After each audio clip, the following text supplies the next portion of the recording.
Hello, I'm Dr. Sean Phelan, and we're here today to talk about nutritional supplementation in our practice. There is a lot of questions about nutritional supplements and which ones to use and when, and we're only going to take one today. And that will be fish oil, because that's a very popular supplement right now. Why should we take it? Why should we not take it? How does it help us? If we look at the length of time that we've been consuming food on this planet as a species, and the millennium is represented by this dark line at the top of this board, it is really only the last 10,000 years that we've been eating agriculturally produced grains.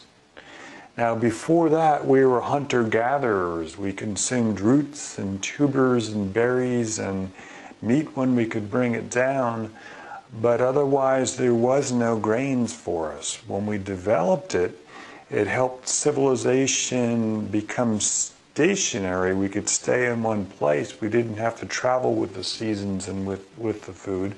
We could stay in one place, which helped us become civilized. The problem with that is that our gastrointestinal tracts have not caught up to the need to process these grains. What happens when we eat a lot of grains and pastas and baked goods? Those are essentially grains. And the grains produce something in our bodies called omega-6 fatty acids. Omega-6 fatty acids. Now, we should have some omega-6 fatty acids in our systems. We should not have an excessive amount of it. What we should have is a ratio of omega-3 fatty acids and omega-6 fatty acids, which is equivalent to about a 1-to-1 ratio. That's what we are looking for. That's what our bodies need. The omega-3 fatty acids, we're used to hearing about that. We're used to hearing that we should eat our fish and our salmon to protect our heart with the omega-3 essential fatty acids, and that's true. So the ratio that we're looking for is right there, and that was the ratio that we had when we were hunter-gatherers for that millennium before we started producing the grains. Now our diets are very heavily laden in the grains, especially the American diet. And the reason why that's a problem is it does produce the omega-6 fatty acids in much higher ratios than we are supposed to be consuming. Now, if we look at the American diet, what we wind up seeing, instead of a 1-to-1 ratio of omega-6 to omega-3 fatty acids, we can see as high as a 60-to-1 ratio. And that is a problem. The problem is the omega-6 fatty acid will produce arachidonic acid in our bodies. The arachidonic acid crosses our cell membranes and creates prostaglandins, which creates inflammation.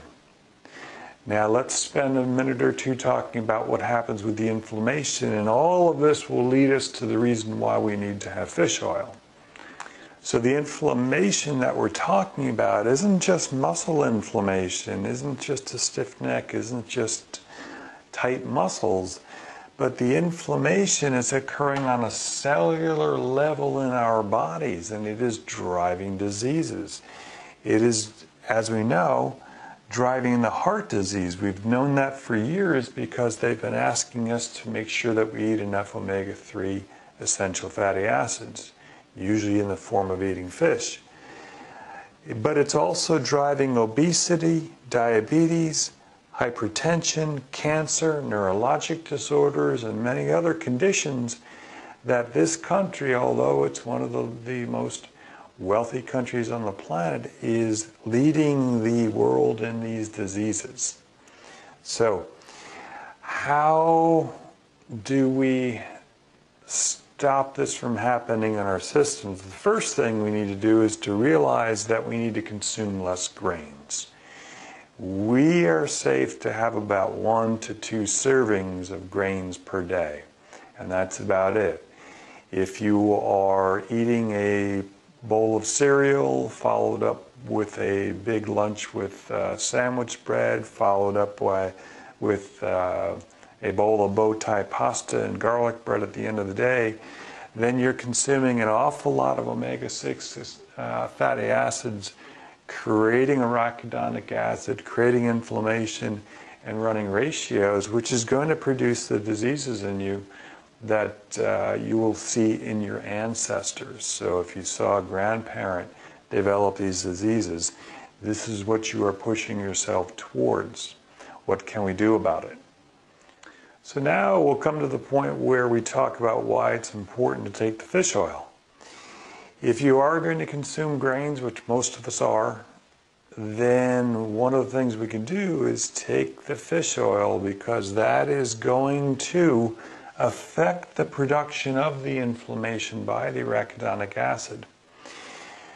What happens is the EPA-DHA, which is the fancy name for fish oil, is going to block the arachidonic acid conversion over to inflammation in the body by protecting the cell wall